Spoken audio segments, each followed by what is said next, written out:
Welcome to another edition of AUVSI's Weekend Roundup, where we call your attention to some stories you might have missed, and as always, the links are below, so please check them out. Wanted to start with one thing. Our next issue, the March-April issue, is coming out. It's all about simulation, augmented reality, virtual reality, and just kind of along that theme, Simlat announced that it has created a simulation for counter-drone use, so that will just kind of whet your appetite for the other stories to come shortly.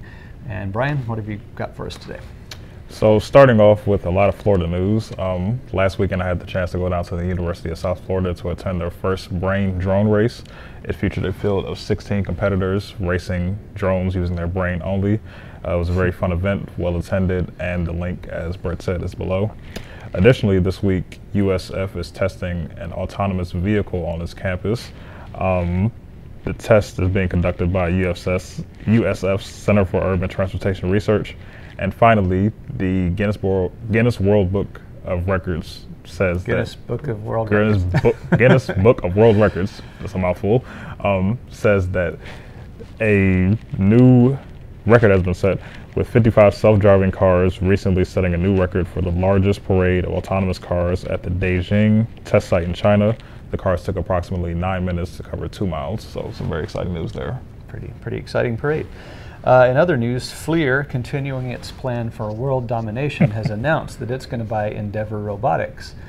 You may remember that they bought Ariane Labs, and before that, a company called Prox Dynamics. So they've got 2 aerial companies and now adding a ground company. So could a maritime company be next? Hopefully. We'll find out.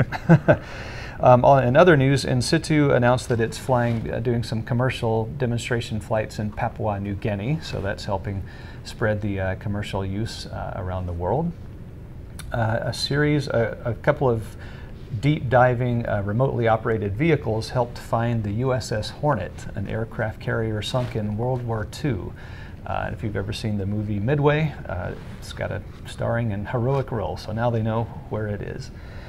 Last but not least, China has announced that some new rules on domestic drones there. So the US, of course, is working on rules.